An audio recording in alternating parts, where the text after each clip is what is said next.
ആരോഗ്യം, ക്ഷേമം, കൃഷി തുടങ്ങിയ സമഗ്ര മേഖലകൾക്ക് ഊന്നൽ നൽകി വളാഞ്ചേരി നഗരസഭയുടെ 2025-26 വർഷത്തെ ബജറ്റ് അവതരിപ്പിച്ചു. ഉപാധ്യക്ഷ റംല മുഹമ്മദാണ് ബജറ്റ് അവതരിപ്പിച്ചത്. നഗരസഭ വൈസ് ചെയർപേഴ്സൺ റംല മുഹമ്മദാണ് ബജറ്റ് അവതരിപ്പിച്ചത്. മുച്ചിക്കൽ ബൈപ്പാസ് വീതി കൂട്ടി നിർമ്മാണം പൂർത്തിയാക്കാൻ കഴിഞ്ഞതും ഈ ഭരണസമിതിയുടെ പ്രധാന നേട്ടങ്ങളിൽ ഒന്നാണ്. നഗരസഭയിൽ മറ്റൊരു പ്രധാന റോഡായ മീൻപാറ ഹൈസ്കൂൾ റോഡ് വീതി കൂട്ടി പുനരുദ്ധാരണം നടത്തുന്നതിന് പ്രവൃത്തിയുടെ ടെൻഡർ കഴിഞ്ഞിട്ടുണ്ട്. പദ്ധതി ഉടൻ തന്നെ ആരംഭിക്കുന്നതാണ്. മാലിന്യ സംസ്കരണ മേഖലയിൽ അടുക്കള മാലിന്യം ഉറവിടത്തിൽ തന്നെ സംസ്കരിക്കുന്നതിന് ഗാർഹിക കമ്പോസ്റ്റ് യൂണിറ്റുകൾ വിതരണം ബഹുഭൂരിപക്ഷം വീടുകളും ലഭ്യമാക്കിയിട്ടുണ്ട്.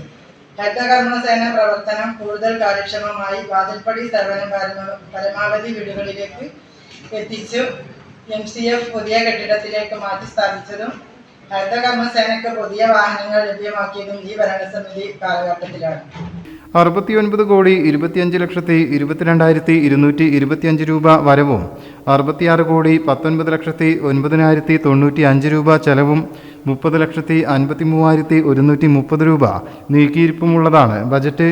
ഭൂരഹിത ഭവനരഹിതർക്ക് സ്ഥലം വാങ്ങാനായി 3 കോടി, സ്മാർട്ട് അംഗൻവാടികൾക്കായി 1 കോടി, പട്ടികജാതി വിഭാഗക്കാർക്ക് വിവിധ പദ്ധതികൾക്കായി 1.8 കോടി, യുനാനി ഡിസ്പെൻസറിക്ക് 15 ലക്ഷം, സോളാർ മിനി മാസ്റ്റ് ലൈറ്റ് പദ്ധതിക്ക് 30 ലക്ഷം, പാലിയേറ്റീവ് കെയർ പ്രവർത്തനങ്ങൾക്ക് 80 ലക്ഷം, ഭിന്നശേഷി ഉന്നമനത്തിനായി 40 ലക്ഷം, കർഷകർക്കൊപ്പം പദ്ധതിക്കായി 60 ലക്ഷം. ഇങ്ങനെ പോകുന്നു നീക്കിയിരിപ്പുകൾ.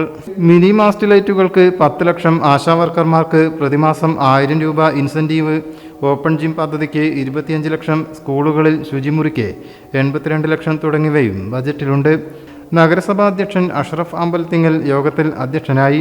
സ്ഥിരം സമിതി അധ്യക്ഷരായ CM റിയാസ്, മുജീബ് വാലാസി, ഇബ്രാഹിം മാരാത്ത്, റൂബി ഖാലിദ്, ദീപ്തി ശൈലേഷ്, നഗരസഭാ സെക്രട്ടറി സീന, ആസൂത്രണ സമിതി അംഗങ്ങളായ പറശ്ശേരി അസൈനാർ, സലാം വളാഞ്ചേരി, KV ഉണ്ണികൃഷ്ണൻ, മൂർക്കത്ത് മുസ്തഫ, സഫീർ ഷാ തുടങ്ങിയവർ സംബന്ധിച്ചു. News bureau, Valanchery.